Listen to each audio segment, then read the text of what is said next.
Frère, tu sais à quoi je pensais ici? Je sais que c'était quelque chose qui t'a déjà traversé l'esprit aussi et qui t'a laissé perplexe. Tu sais quand tu vois ces gens chercher des réponses partout, et souvent, on dirait qu'elles trouvent la réponse.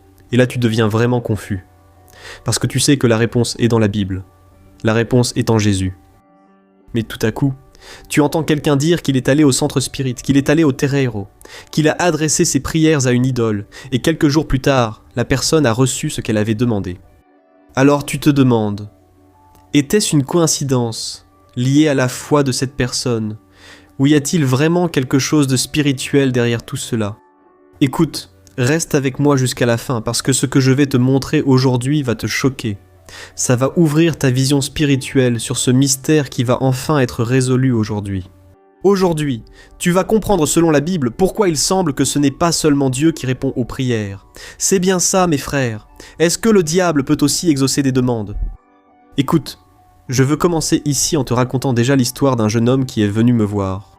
Et j'ai été impressionné de voir à quel point le monde spirituel est réel, et à quel point il est complexe. En résumé, beaucoup nous échappent encore. Mais aujourd'hui, je veux clarifier cela en m'appuyant sur la parole de Dieu, d'accord?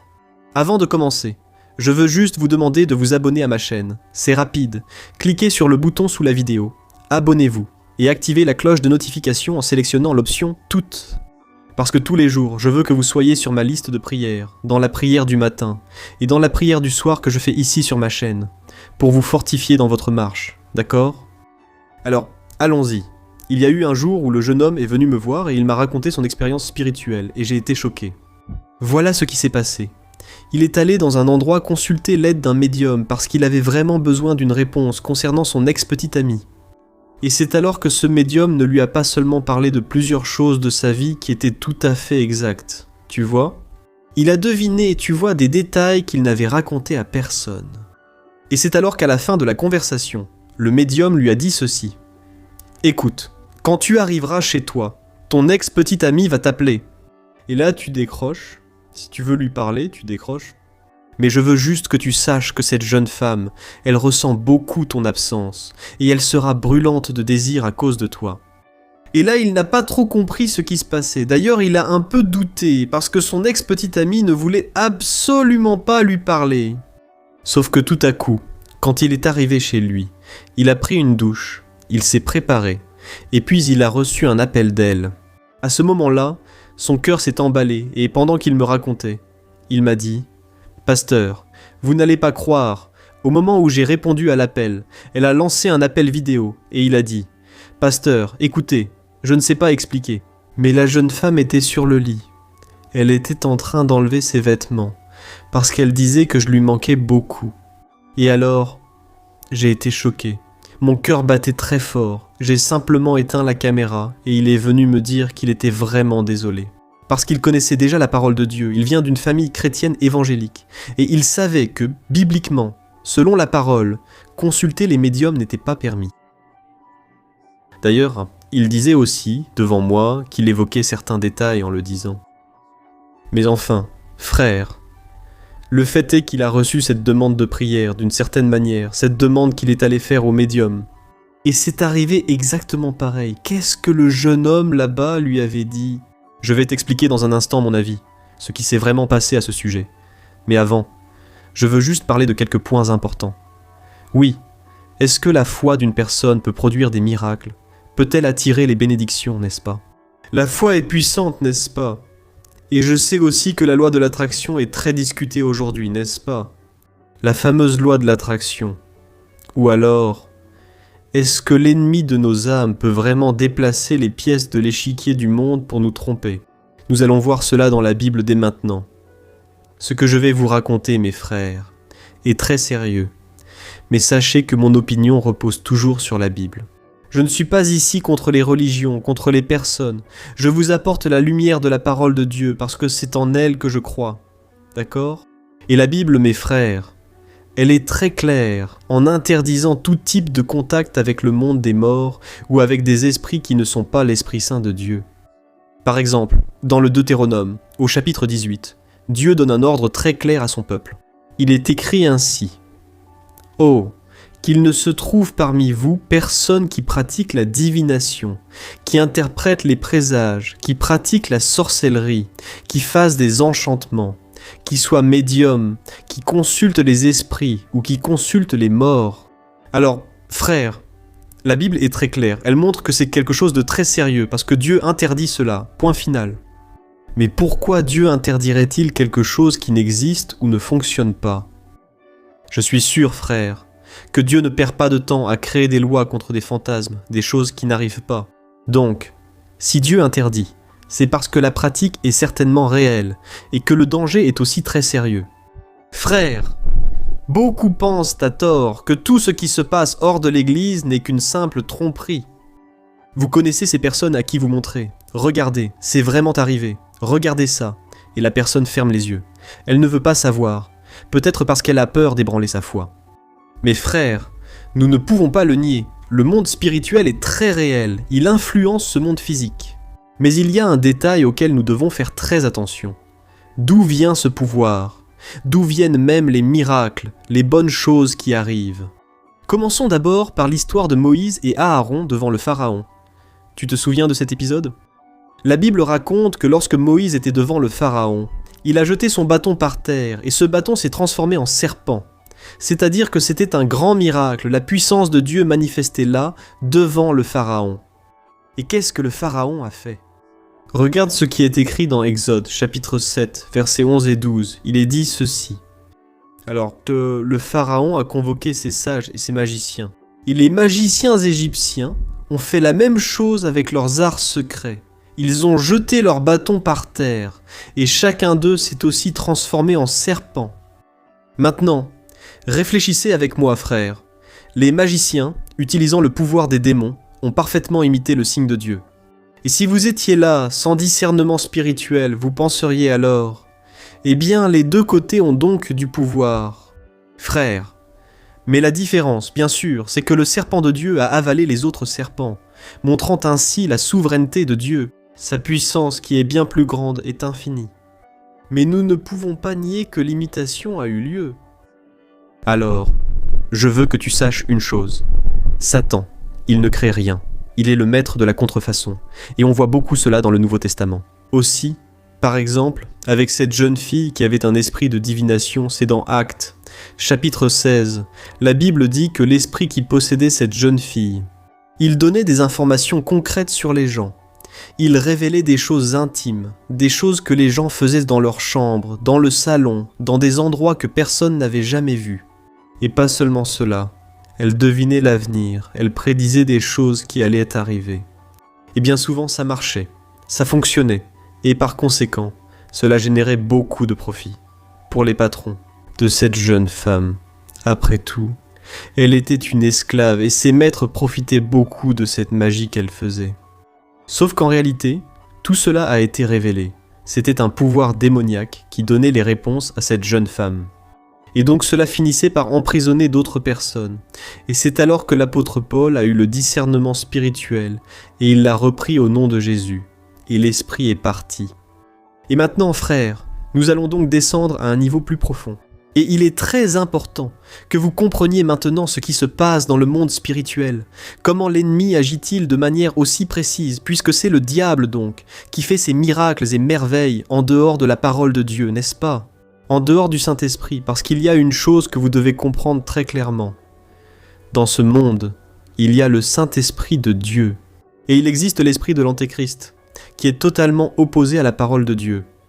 Et c'est cet esprit qui a apporté beaucoup de tromperies. Je vais t'expliquer dans un instant comment cela se passe, mais je veux que tu comprennes sa stratégie en 2 points.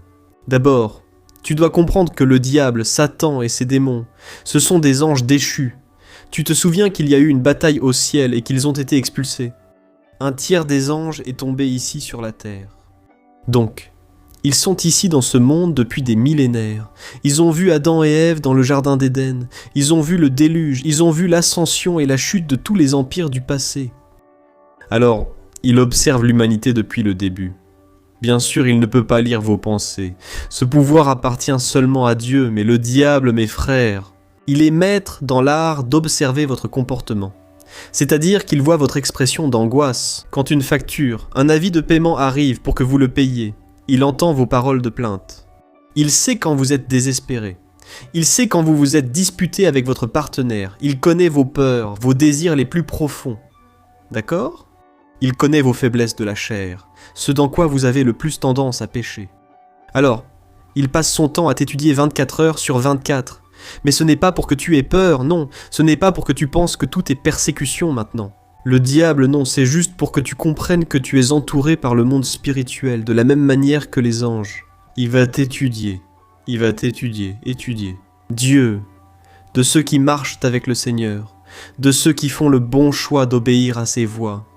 Alors, il est très important que tu aies cette conscience du monde spirituel autour de toi, d'accord ? La deuxième chose, c'est que Jésus appelle le diable le prince de ce monde.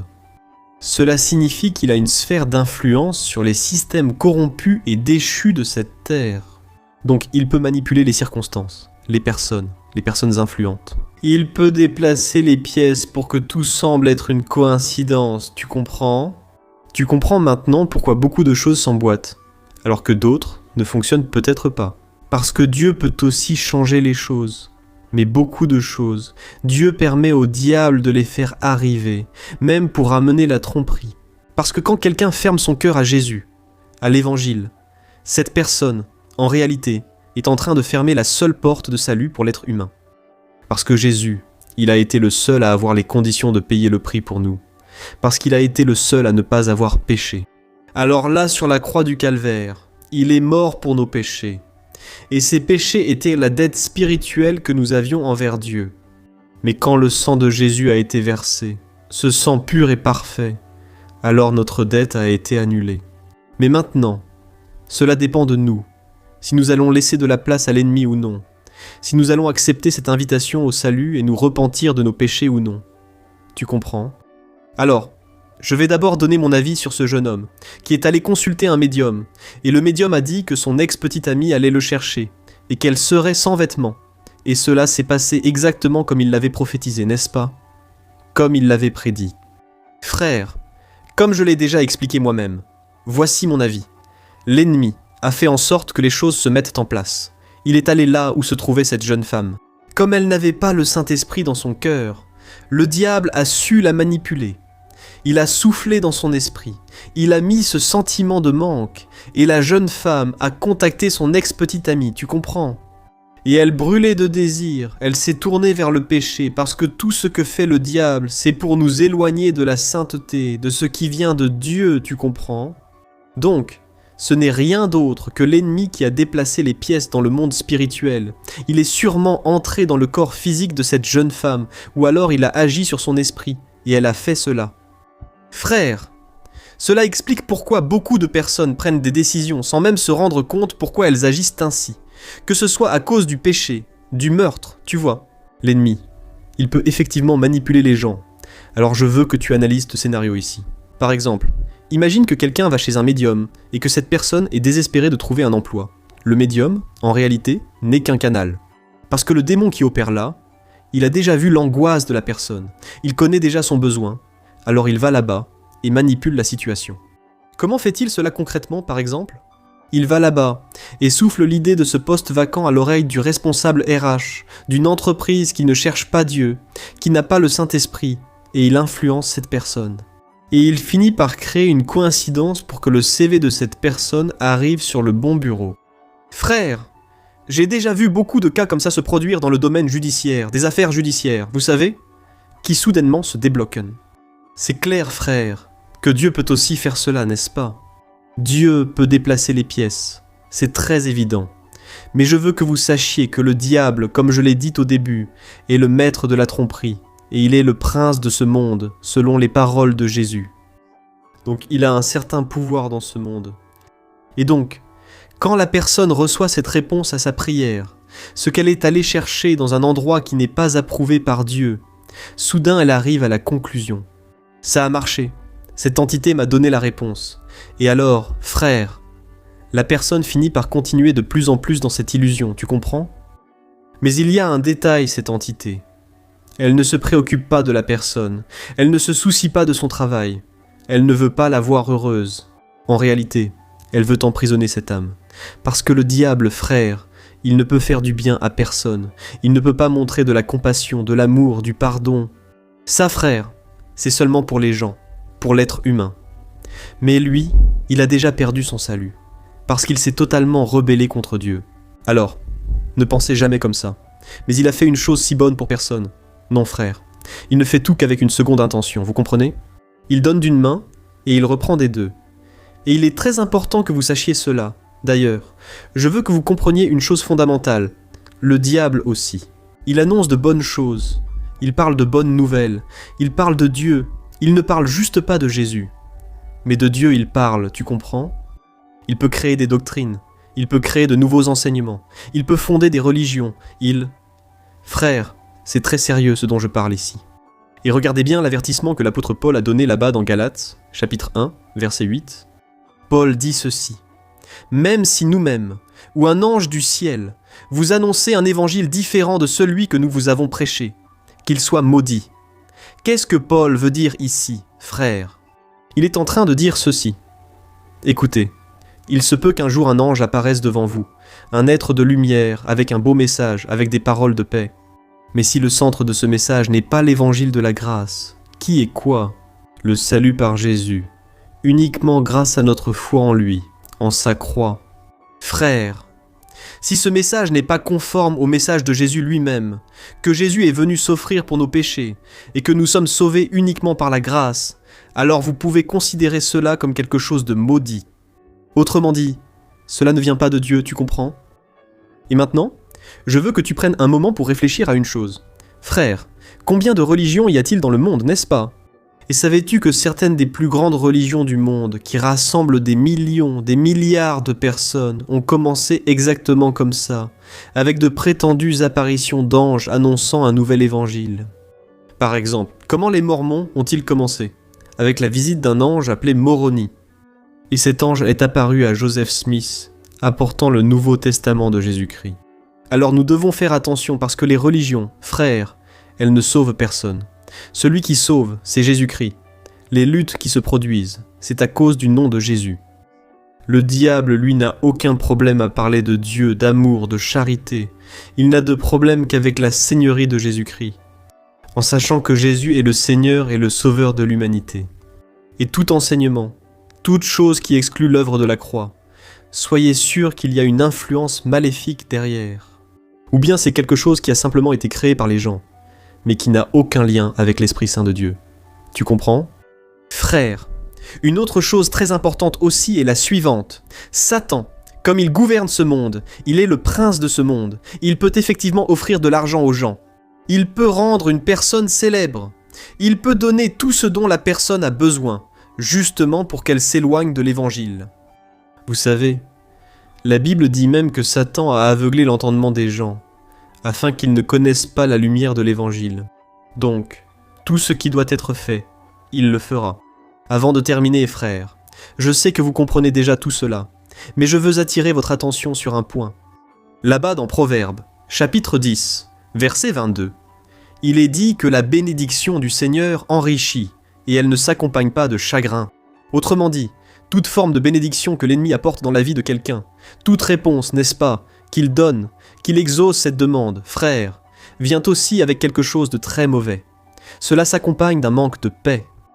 Tu sais combien de gens font des pactes aujourd'hui, non ? Combien de chanteurs célèbres font des pactes avec le diable et soudain la personne perd son âme, elle perd sa joie, elle se transforme, elle devient dépressive. Alors, le diable, oui, il donne le succès, mais il le fait payer avec la paix. Il donne le plaisir, mais il te fait payer avec la dépendance, avec le vide dans l'âme. Et au contraire, la bénédiction de Dieu, elle est pleine, elle est pure, elle t'enrichit dans tous les domaines, et elle n'apporte ni tristesse, ni angoisse. Frère, c'est pour cela que beaucoup de gens, peut-être, n'ont pas grand-chose, n'ont pas de biens financiers. La personne n'a pas une belle maison où vivre, mais elle a la paix dans son cœur, parce qu'elle est en accord avec Jésus. Amen. Et juste une chose pour qu'on termine. Il est très important que tu comprennes que la prière n'est pas un marchandage, la prière est un acte d'abandon. Ce n'est pas toi qui dis « Seigneur, si tu me donnes cela, je te servirai ». Non mes frères, c'est toi qui dis « Seigneur, même si tu ne me donnes rien, je continuerai à avoir confiance en toi, car je sais que toi seul as les paroles de la vie éternelle. Alléluia. Ce qui s'est passé sur la croix du calvaire était tout l'opposé d'un marchandage. Nous n'avions rien à offrir. Nous sommes nés dans le péché, condamnés. Et Dieu, dans son amour infini, nous a donné ce que nous ne méritions pas, le pardon et le salut à travers le sacrifice de Jésus, car lui seul n'a pas péché. Amen. Alors, ne te laisse pas tromper par ces résultats apparents du monde. Fais attention quand quelqu'un vient tout excité te raconter quelque chose qu'il a reçu. Mais la source est douteuse, la source n'est pas alignée avec la parole de Dieu. Et à partir d'aujourd'hui, tu sauras que le diable peut même donner ce que les gens veulent, mais seul Dieu peut donner ce dont ils ont vraiment besoin. Et maintenant, je veux te poser une question. Ta recherche a-t-elle porté sur ce que tu veux ou pour ce dont tu as besoin ? Si ta vie se terminait à cet instant précis, où serais-tu ? À qui aurais-tu voué ton adoration ? Tu te souviens que lorsque le diable a tenté Jésus, là dans le désert, il lui a offert les royaumes de ce monde. Autrement dit, il a encore un certain pouvoir. Mais Jésus n'a pas discuté avec lui. Il a simplement dit « Tu adoreras Dieu seul. Alléluia. » Alors frère, beaucoup de personnes aujourd'hui recherchent les plaisirs de cette terre, les avantages, mais en échange de leur âme, en échange d'adorer Satan, et cela n'a jamais valu la peine et ne vaudra jamais, d'accord ? Je suis le pasteur Antonio Junior. Si vous avez aimé ce message, s'il vous plaît, laissez votre commentaire ici, cliquez sur j'aime et surtout, partagez-le avec tout le monde. Écoute, Dieu va se servir de toi avec puissance, d'accord ? Je t'embrasse bien fort, reste dans la paix du Seigneur.